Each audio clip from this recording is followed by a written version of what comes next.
Everything that appears in this world has its own reason for being.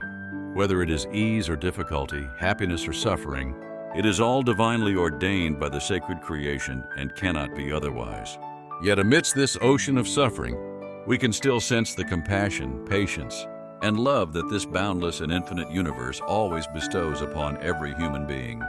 The most terrible thing, however, is when someone uses this near truth of destiny and divine creation as an excuse for rivalry, conflict, punishment, and causing pain to others, claiming themselves as part of the creation with the right to interfere or arrange the destiny of another.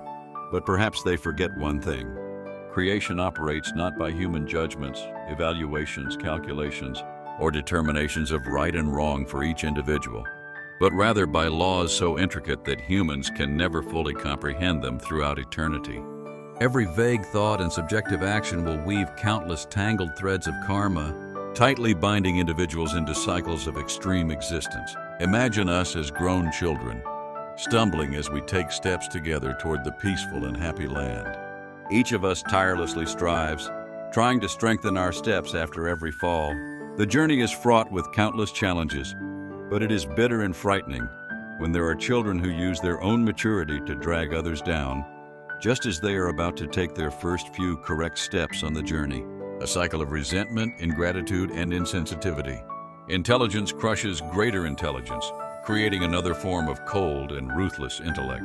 Battles rage between people wielding fierce and enduring intellectual power. Even the age of intelligence is becoming younger, shortening the time for suffering and reflection to quickly replenish an eager and abundant workforce for the battles. Society grows weary of these battles and wants to surrender, but they wait endlessly as no one wants to be the first to lay down their weapons. Everyone looks at each other, waiting for the other to show goodwill, while being full of suspicion and ready to defend themselves.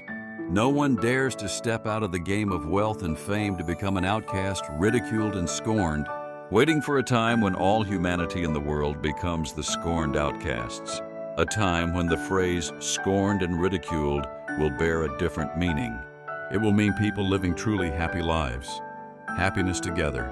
I am one who often imagines and dreams of things that cannot happen. One who likes to remember the shapes of clouds on a windy day. One who stands on the fringes of society yet does not wish to be scorned. One who yearns to paint impermanent paintings in a life that is inherently too impermanent. I am an impermanent artist.